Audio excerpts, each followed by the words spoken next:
जय गुरु के स्वरूप दर्शन समाधि पद, पेज नंबर 564। एक बार श्री गुरु महाराज जी ने फरमाया, अब मैं जिज्ञासु के 7वें प्रश्न का समाधान करता हूँ और जिज्ञासु का यह प्रश्न समाधि के विषय में है।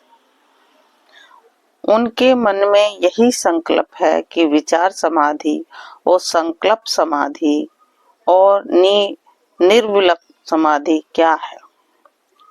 श्री गुरु महाराज जी ने फरमाया, गुरुमुख प्रेमी, समाधि नाम है भली प्रकार ध्यान में मग्न होने का।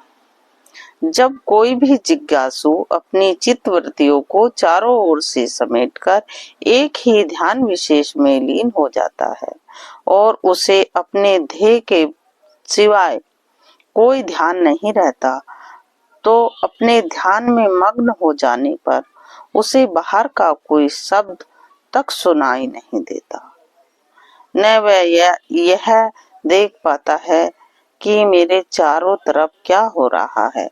अपना लक्ष्य ही उसके सामने होता है, अर्थात अपने ध्यान में प्रविष्ट होकर अपनी सुधि बुद्धि भूल जाना। और देखने वाले कहते हैं कि यह तो समाधि में बैठ गया है। कई बार तुमने देखा होगा कि जब कोई मनुष्य अपने विचारों में मग्न हो, यहाँ तक कि उसके अपने विचारों में अतिरिक्त कोई भी बात सुनाई नहीं दे और उसके सामने से कई वस्तुएं गुजर जाएं, परंतु उसे कोई पता नहीं होता, शब्द भी इसके सामने होते रहें और वह नहीं सुनता, क्योंकि जब हम किसी और ध्यान नहीं देते, हमें कुछ ज्ञान नहीं होता, तो यह सिद्धांत हमें मानना पड़ता है कि जिस तरफ हम ध्यान देंगे उसी वस्तु का ज्ञान होगा, दूसरी का नहीं। क्योंकि सभी इंद्रियों की जिस ओर प्रवृत्ति होगी उसी का ज्ञान होगा। तो यह बात स्पष्ट हो जाती है कि एक ही ध्यान में सभी इंद्रियां और उसके विषय एक ही सिमट जाते हैं। यही विचारधारा इंद्रियों के कर्म और ध्यान को उससे वश में कर लेती है।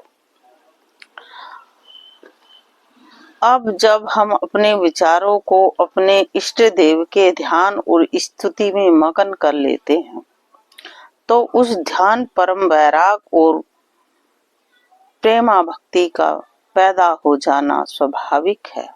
और यही वैराग का प्रेमा भक्ति ध्यान समाधि या मन की एकाग्रता का मूल कारण है। इसमें प्रेम एक ऐसी शक्ति है जिसके पास मन को वश में कर लेने का एक अथाह बल है। प्रेम की बहुलता बुद्धि को भी अपने पास पटकने नहीं देती है। कर्म इंद्रियों का कर्म तो एक दूसरे की दूसरी बात है।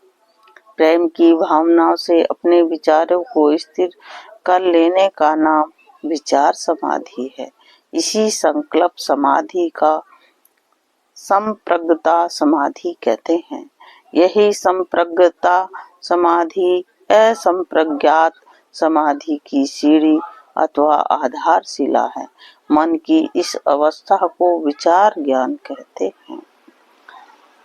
आपने कभी देखा होगा कि कई भक्त शब्द, कीर्ति और भजन में कई बार इतने लीन हो जाते हैं कि उनको अपने तन की सुधि बुद्धि नहीं रहती।